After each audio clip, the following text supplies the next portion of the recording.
Hello again, everybody, and welcome to the Saints Insider Podcast. Today's Friday, October the 25th. I'm Zach Ewing with Rod Walker, Luke Johnson, and Matthew Paris here to take you through a Saints-Chargers preview as the Saints try to salvage their season, keep the season alive. I don't know. What are we calling this? Backs against the wall? Must win. Must win. Do we do must wins in week 8? What was the preview week from 2023? Tipping point. Tipping point. The tipping point. It's the tipping point of 2024.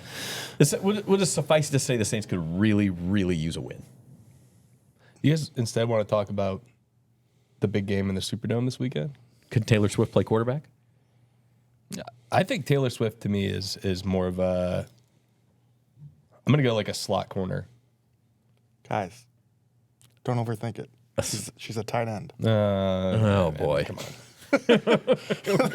Well, she is dating a tight end. Well, that's why. Okay. No, I didn't. Oh, I thought you were going somewhere else. No. I feel like we need to start over now. Oh my God! No. All right, Come on, man. No, I was actually thinking of Taylor Swift puns on the way down here. You're turning red, man. I decided to leave it around. For the listeners who are not watching this, Zach is turning red. I guess we weren't I wasn't the one ready who for said it. Yes, you did. You're the one who brought it up. Nobody else was thinking it. Only you. I was trying to think of like some songs to tie into the thing, but I couldn't. Red. Think of any. Red is one of her albums, right? Yeah, he got turning red. Yeah. I thought that was that not intentional? Have we lost all the viewers with all this Taylor Swift talk yet? Look, Saints just need to shake it off. You know? You're leaving me in a blank space Just over here. follow the invisible string to victory, and then we'll see where the season goes. Am I allowed to hit somebody on a podcast? Well, this is our song. We're going to talk about Saints and Chargers. Offense, defense, special teams, as we usually do. Then we'll make our picks at the end. First, want to let you know that Saints Insider is sponsored by Bank Plus. Their banking decisions are actually made here in New Orleans by local bankers who know the community and take the time to know you. From small business to big business, home loans to bank anywhere technology, Bank Plus is here for New Orleans. Learn more at bankplus.net. Member FDIC, equal housing lender. Let's take a break and try to start that, whatever that was. Over. Yeah, let's get this bad blood out of here. Nice bike. Thanks. Can I get it back before Saturday? That might be tough. Whoa. Is it just you? For now, let's take a look.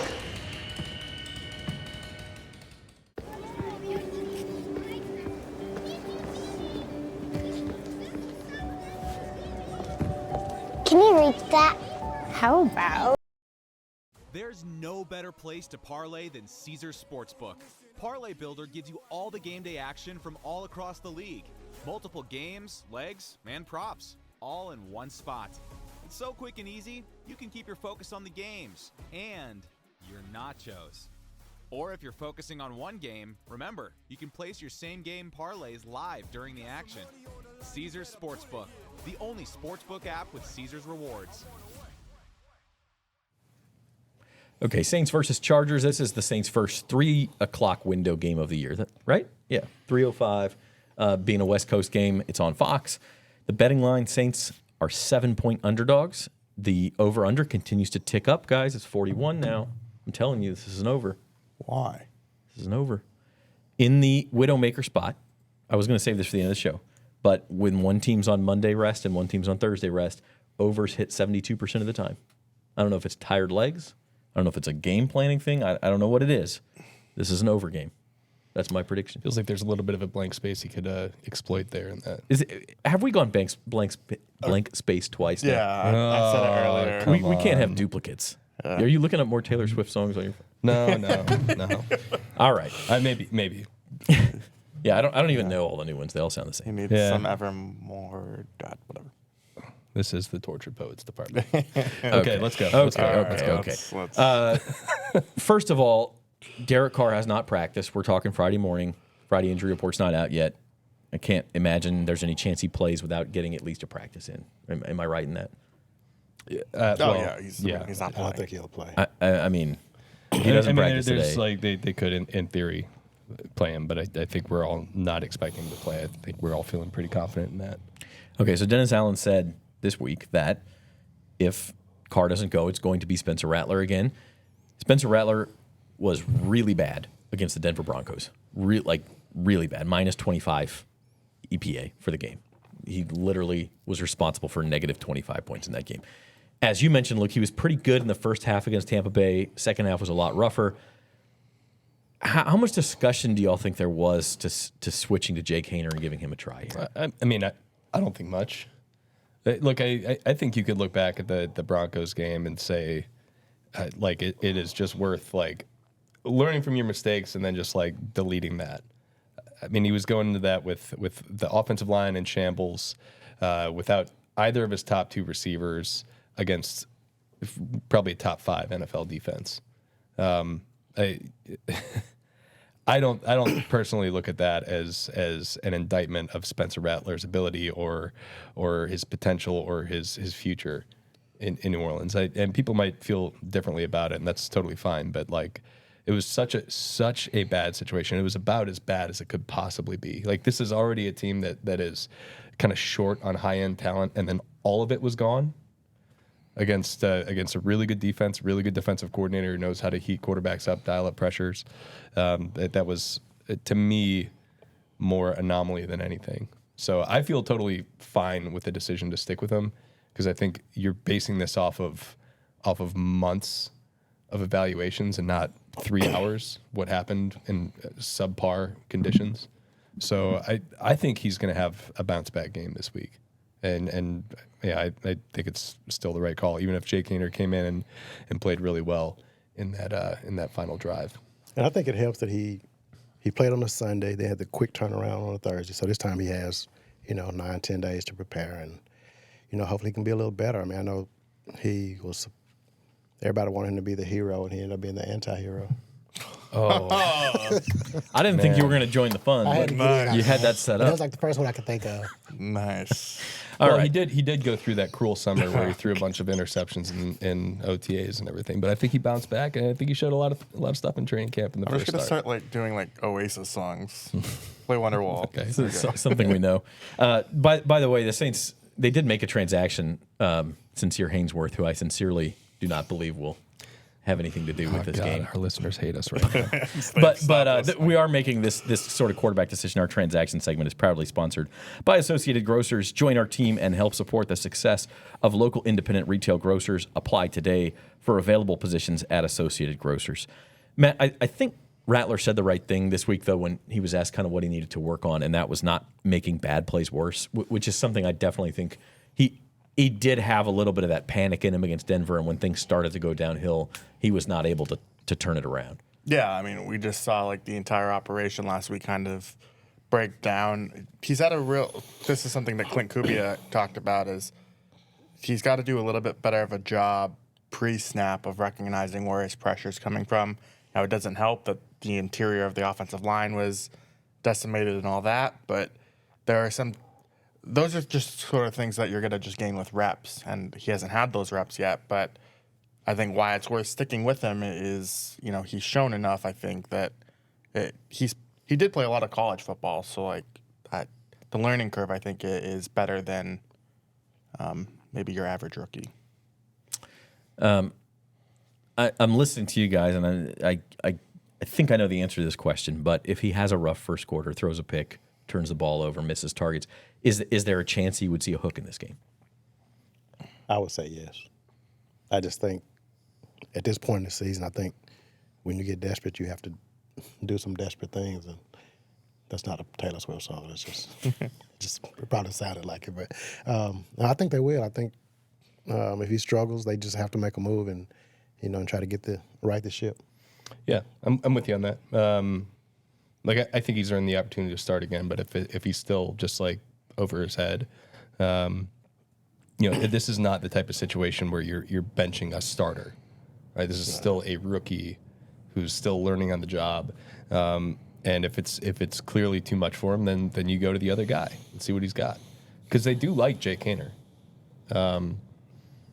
I think I agree with their reasoning to start Rattler over Haener. I still think that you can build a more comprehensive game plan around what Rattler can do versus having Haener kind of run what you normally would under Derek Carr. But at the same time, this is not a situation where he needs a long leash here. Okay, so it's possible. The other factor here, and we'll kind of dive into our injury report. Rattler hasn't had a chance to work with a fully healthy offense.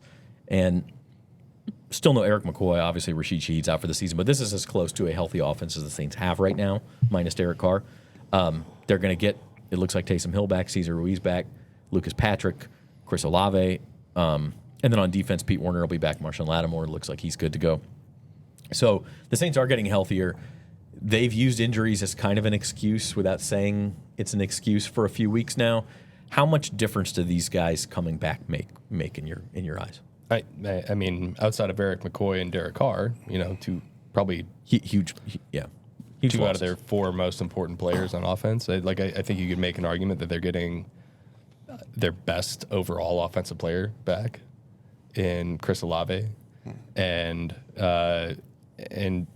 somebody in Taysom Hill who, even if he's kind of limited in what he can do, and even if they kind of like pull back on him a little bit because of the injuries, I think he just still presents so many problems for a defense with the ways you can line him up, with the different things you can run with him on the field, especially with the way they were using him early in the season, where where in the past where he'd come in and you're telegraphing what it is you're trying to do. I think now it's you can line him up at fullback and have him be the lead blocker at fullback, and that's not necessarily going to be a Taysom Hill play. So 2 really important players, and then just especially that interior of the offensive line, just getting bodies back is really huge for him. Yeah, Rod, is it fair to say this? It's almost like a fresh start for Rattler now. I mean, as we talk about that discussion, now he's got a healthy supporting cast for the first time. Yeah, I mean, this will be the best unit he'll play with. I mean, he gets some help in the interior with Ruiz, which is going to help him. I would think it should help the running game. And to me, the whole thing, I mean, we've talked about it all year, if this team can run the ball. So now you got Taysom to sort of take some of the, some of those carries off of Kamara. And they ran the ball well when Taysom was here, so when he was playing. So if they can do that, same thing we've been saying, stay out of 3rd and longs, I think this helps him. I mean, if he can't do it with this team, with this unit he has today, Sunday, that's going to be a little telling. Even though he was playing against a really good defense. Yeah, we saw the identity that this team wanted to play with in the first 2 weeks. And I think the guys they're getting back allows them to kind of do that more. Yeah. Eric McCoy would help, obviously. But Yeah. What's the timeline on McCoy? Are we thinking are we Thanksgiving type, another month? No, I don't think so. I think maybe another 2 weeks. Okay. So he's Carr's next week, McCoy's the week after. Maybe, McCoy maybe for the Atlanta game. I mean, if anything, that kind of underlines how crucial a win could be this week. And maybe we can talk big picture later, but we talk Wednesday, if the Saints win this game, now you're 3-5. You play Carolina next week, who doesn't look like they could beat anybody right now. Dark horse playoff contender. I'll own it. That's 4-5. And then you come home maybe with a fully healthy team, obviously minus Shaheed and Adebo for Atlanta, and all of a sudden you're right back in the race if you Yeah, but like we were saying earlier, like every game is important now because they dug themselves such a huge hole. And that includes this one where you're not quite fully healthy. So we'll see.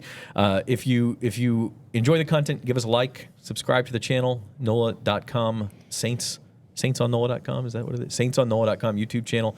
Sign up for notifications, share with your friends, all that good stuff. Saints Fans Associated Grocers is hiring. If you're looking to join a team dedicated to supporting independent retail grocers, apply today. Your future starts here.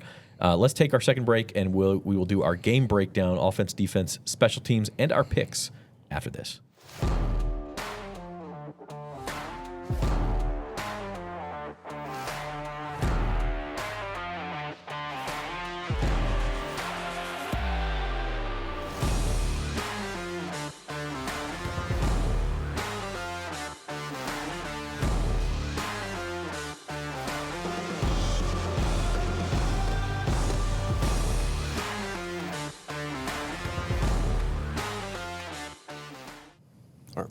Okay, welcome back to Saints Chargers. Starting our breakdown when the Saints have the ball. Talked a little bit about this. Spencer Rattler at quarterback, team getting healthier. They're facing a pretty good defense, Luke. Chargers are top 10 in basically every category, total defense, rushing, passing. I think they're first in scoring defense. Jim Harbaugh's got them playing hard. They've got a lot of talent. It's going to be a challenge. Yeah, and it's kind of it's kind of hard to figure out how they've gotten there. They haven't really played a lot of good offenses.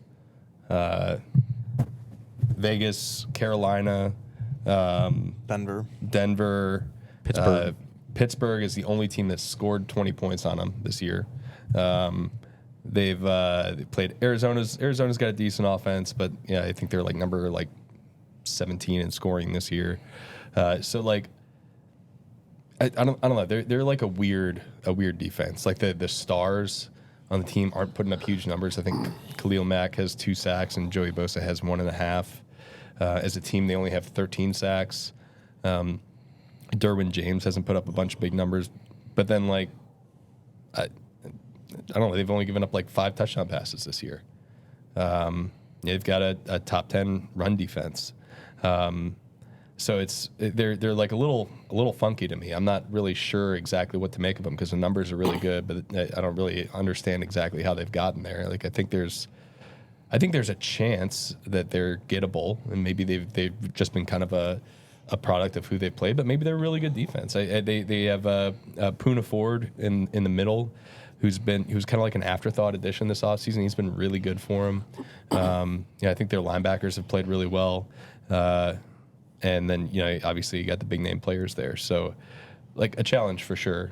I think they only have 13 sacks this year. The Saints have more sacks than them, but they're number 13 in the NFL in pressure rate. They do some good things. They've got the defensive coordinator from Michigan there. What's his name?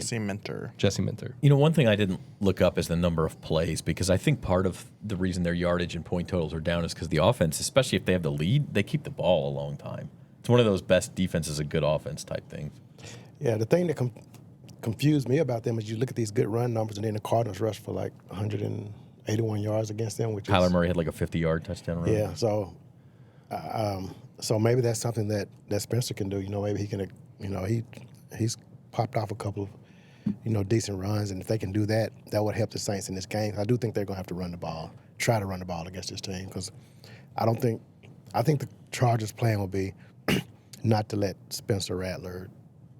You just want to. If you can make him throw the ball, that's what you want to do. So to do that, you got just stuff to run. The weird thing is Chargers have given up almost as many explosive runs as the Saints this year. I think they're at 23 10-plus yard runs, which is up near around the worst mark in the league. They play the second highest percentage of snaps with light boxes, so 6 or fewer defenders in the box on run defense.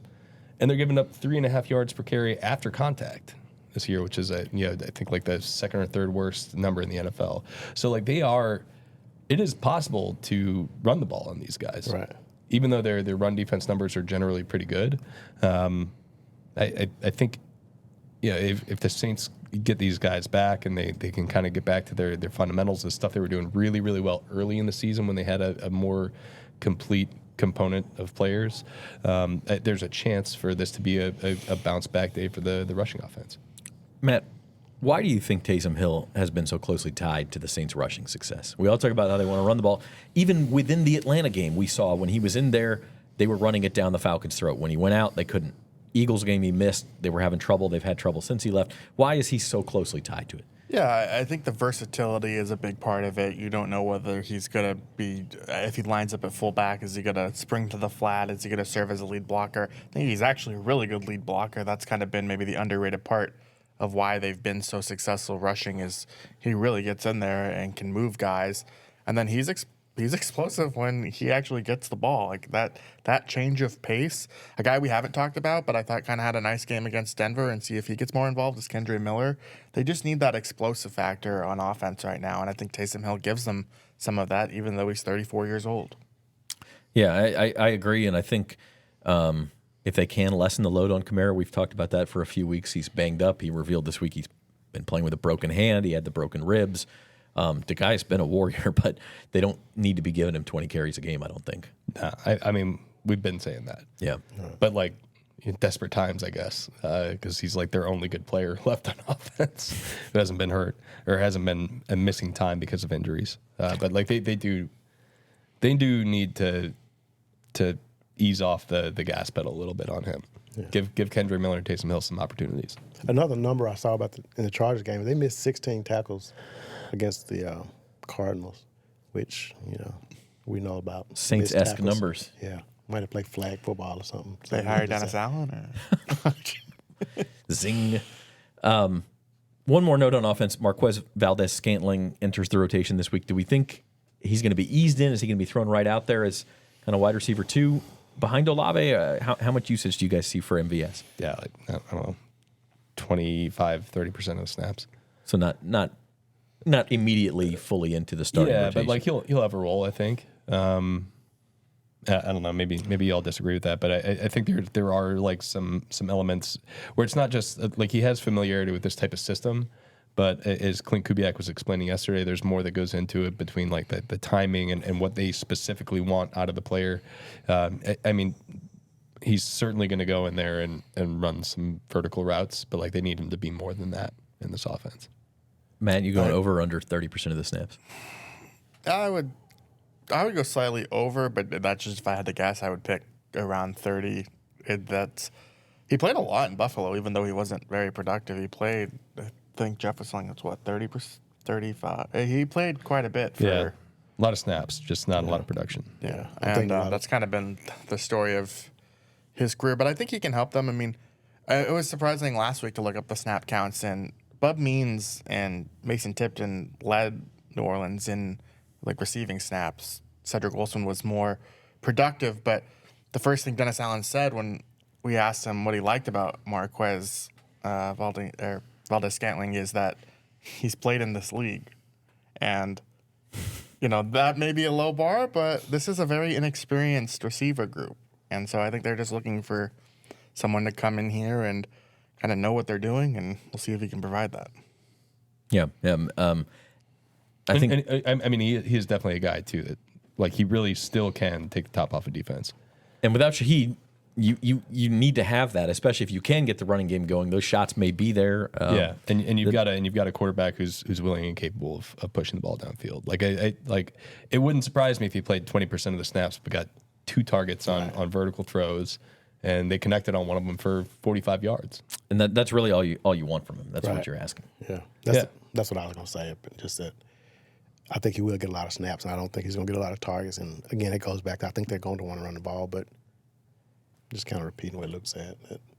Yeah, go try to hit him. Try to hit him when you can. Try to hit him once, maybe twice in the game, and that can make a difference. Yeah, like late career Ted Ginn.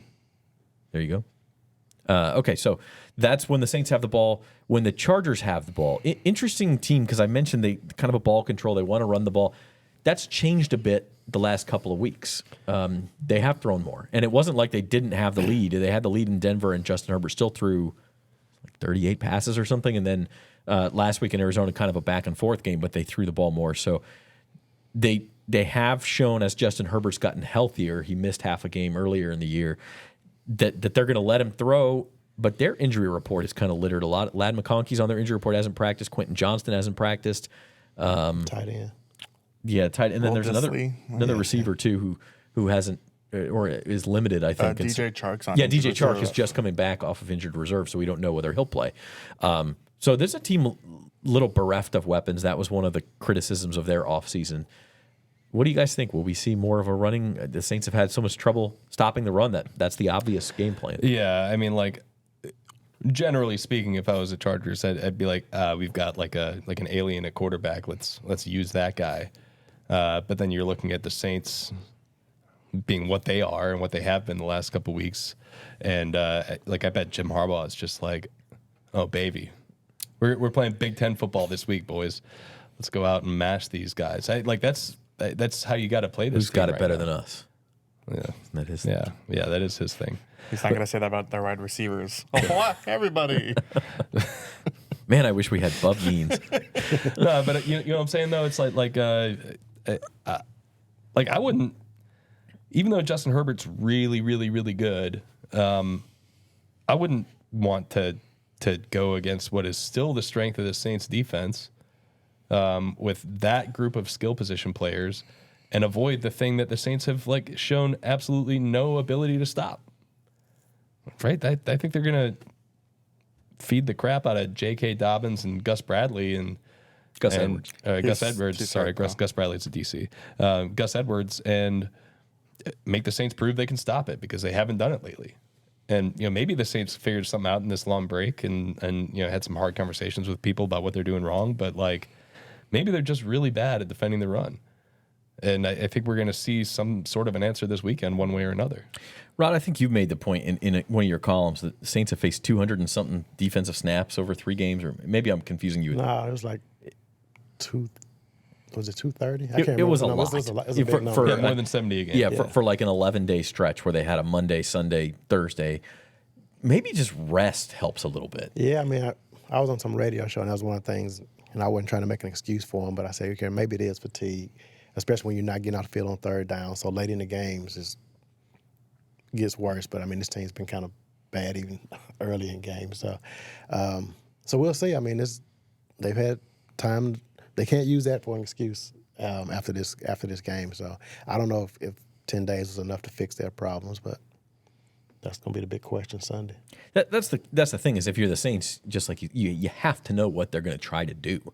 So if you can't stop it now, right. I don't know when you ever stop it. I think they have a really good offensive line. Like Rashawn Slater, he was so good at left tackle that they drafted Joe Alt with the 5th overall pick, who was supposed to be like this generational left tackle prospect, and they moved him to right because there was no need for him to play left. Like they have 2 premier tackles. I think they really control the line of scrimmage, which has been the Saints' main problem the last few weeks. I just don't have confidence that this group is going to be able to really have an impact against that line. And they have J.K. Dobbins, who's had kind of a nice bounce back season. And they're actually, Gus Edwards is on injured reserve. That's okay. I only know that because he was on my fantasy team. The NFL, NFL, man, there's like injured players pop up that you're just, oh yeah, he's hurt too. They have former Washington Commanders running back Jarrett Patterson. They do it Buffalo. straight up 1-for-1 with him and Austin Eckler. Just like, hey, you sign there, I'll sign here. Right. No. And He'll be Heineke's also the backup quarterback, and we could see that. But no, I just think they have a really good line. It really does. I know we kind of joked about their receivers, but if McConkey is out and like Quinn Johnson, who's had a really disappointing career, if he's out, like Josh Palmer is their number 1. He might already be there. I think he's 2nd receiving yards. Like that's a bleak group, but I still think they're going to be able to move the ball on this defense that hasn't been very good of late. And even if they play better, like I just think there's going to be just enough to. I'll preview it later, but I like this matchup for the Chargers. But Paulson Adebo is out for the year. What's the Saints' corner rotation? Do they move Alontae Taylor to the outside? Does Kool-Aid play outside? In base defense, Alontae will be on the outside, and in nickel, Alontae will go back inside and Kool-Aid. So they want to get Alontae more snaps. He's going to play closer to 100%, if not 100% of the snaps. But whenever they are in nickel, that's when Kool-Aid will come on as the outside corner. Okay. And Matt talked about their offensive line. I saw a number about last week, and they averaged like 3.08 seconds. That's how much time he had to throw, which is pretty good. You do that against the Saints, you're going to probably pick them apart. So, we all know the pass rushing issues the Saints have had this season. So that could be something else that if the running game doesn't work for them, I don't think they'll be afraid to throw it. If the running game doesn't work for him. I mean, it's just hard to imagine a scenario in which the Chargers can't run the ball. But if the Saints could stop it, now you're talking about that. Or if the Saints get out to a lead, right, in the second half, you're talking about that really inexperienced, shallow group of receivers against the strength of this team's defense. So that's the plan. Yeah. But the Saints have to get a lead. Yes. They have to not play, where the other team has the ball for 40 minutes for like the 4th straight game.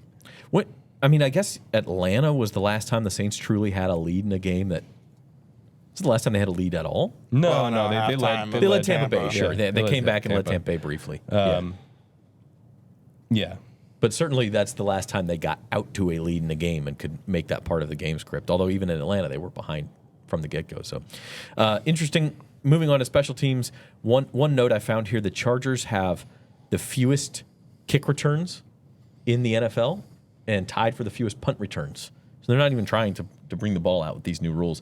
The Saints, meanwhile, have the fewest touchbacks in the NFL, so it's kind of a little. Yeah, the see Saints' strategy is to make them return the ball. Yeah, and the Chargers their coverage don't want teams to. have been really good. Yeah. Yeah. So, but I mean, they're gonna force the Chargers' hand, I'm sure. Yeah, I mean, if you kick it into that landing zone again, kick it in the landing zone and it goes into the end zone, you only get it at the 20 instead of the 30. So we may see the Chargers return. 2 really good field goal kickers on special teams. Blake Grupe's 11 for 11. Cameron Dicker is 15 of 16 with a long of 59. His one miss was from 55. So pretty good kicking. All kicking last week. They kicked 5 field goals. That's right. Yeah. In fact, the red zone was a big issue for the Right. Chargers last week. That's why they lost that game. All right. Now we move into our keys to the game. Again, just kind of a note on the magnitude of this thing. It's kind of this. It's a 3:00 game and it's out on the West Coast, and I don't know if people realize how crucial this might be if the Saints lose this game. I mean, you're looking at needing to win 8 of the last 9 or something to even have a chance at the playoffs. Or I hate to say must win, guys, but it's pretty close for a Week 8 game. So Matt, what is a key to the game the Saints getting this win? Rod had this on Twitter, but I'm gonna steal it because it was really good. I thought about starting with Rod. Here we go. I don't even know what to say. It's in 3 of the last 4 weeks, the Saints have allowed an opposing player to win Player of the Week. Don't let anyone have like a dominant breakout game. That's overly simple, but that's been their problem. Whether it's someone like Sean Tucker, who are the other? Troy Anderson. Cody Barton. Is it Yeah, Troy? Cody Barton. Yeah, if you want to ring the bell, I covered him in Washington. It was Well, it's that random ex-Commanders running back who's going to win. Yeah. He's the random running back Jarrett to go off this Patterson. week. Jarrett Patterson also like the all-time that kid in Boise State. Jaunty? Yeah. He's broken a lot of Jarrett Patterson's records. In fact, he was really productive in college for Buffalo. Just don't let anyone like have a life-changing game. Seems simple enough. Yeah, seems easy. Okay, so don't allow the Sean Tucker game to Jarrett Patterson or anyone else. Luke, what you got? Okay, I'll go a little bit more focused then on this. I think to me, like this has to be a week where they get back into running this offense the way it's meant to be run. That's the smarter answer. I like yours though. Yours was fun. Yours is creative. Like they have to get in manageable 3rd down situations. Especially, I think, even though the numbers haven't been great for Bosa and Mack, like I don't want those guys going up against Talifuaga and Trevor Penning on 3rd and 13 with Spencer Rattler back there. So get Taysom Hill back involved, get Cesar Ruiz back involved, get this zone running scheme going again. Get some explosive plays going in that, and then base the rest of the offense off of it. They've got to get back to their identity offensively for them to make something out of this season. So that to me is the key. Just really lean into the ground game, get it going, get the defense off the field, score some points. Against a defense that's been pretty tough to score against this year, no doubt. But I think they're gettable. I think it's possible. Yeah, to kind of piggyback on that, I was talking about the last time they had a lead, and they did against Tampa Bay. The last time the Saints had a 2-possession lead was Dallas, right? I don't believe they have led by more than 7 points. Atlanta, Kansas City, Tampa Bay. I'm going off of memory. Were they up by 10 in Atlanta at some point? Or in Philadelphia against Philadelphia? Nah, never. No, I don't think they ever were in either one of those games. So I'd like to see this offense operate with a cushion to where you're not chasing the game, or you're not in a game state where you're trying to, every drive is crucial, that sort of thing, and maybe keep the defense guessing. So we'll see. I wonder if that's a key, because they had a 2-score lead for basically the entirety of the first 2 games of the season, and then they haven't had one since then.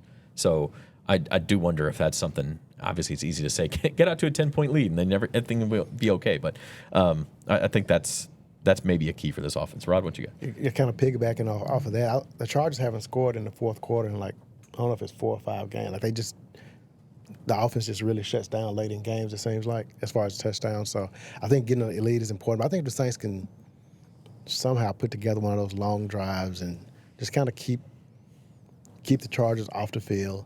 And again, this goes back to the running game. But I mean, I think we can see a heavy dose of Taysom. And if Taysom can be productive along with Alvin, I think they have a shot. So that's All the right. key for me. That brings us to our Saints-Chargers predictions here on the Saints Insider. We try to tailor these predictions to be realistic. We've broken them down, so we're going to be swift. Did you say Taylor on? I did. Okay. You didn't quite let me finish the joke. He Yeah. just got come on, You didn't man. quite let me finish. Yeah, Oh, my bad. it's all good. False start. I'm sorry. My bad. All right. Our predictions brought to you by Taylor Swift being in New Orleans. Jeff, I think Jeff Duncan his predictions might just be a comedy act at this point. He's 1-6 on the season. He picked the Saints to win 17-16. I have to go back and look. I'm pretty sure that's what he picked last week, and he may have picked the Saints to win by 1 point for 3 straight weeks now. So he's just going to go with it until it happens, I guess. His losing streak is actually longer than the Saints losing streak. Has Jeff picked? Shots fired. Were the Cowboys the only team Jeff picked? I think he's picked the Saints every week except for the except the Cowboys, which Cowboys. is a game they won. Yeah. Yeah. So that's how you end up 1-6. Yeah. So he's got Saints 17-16. So we're not again. The Chargers are 7-point favorites. That'd be a significant upset. He's riding the pain train, man. Rod, what you got? I got the Saints, not the Saints. I got the Chargers.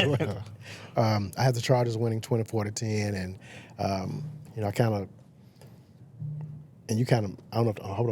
I hope I'm not stealing your thunder, Matt. But if this was Derek Carr against Justin Herbert, I probably would lean toward the Saints. But I can't see Spencer Rattler beating Justin Herbert Sunday.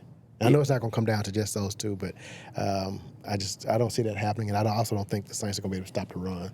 I haven't seen anything to make me think all of a sudden the light switch comes on and they know how to stop it. So until they do, I'm going to doubt them on it. Yeah, that's probably it's real easy to see. That's the default game state is here, where the Chargers run the ball, they take possession of the clock, the Saints struggle on offense, they turn it over a couple times, and the Chargers just grind away a double-digit game. That's probably your default.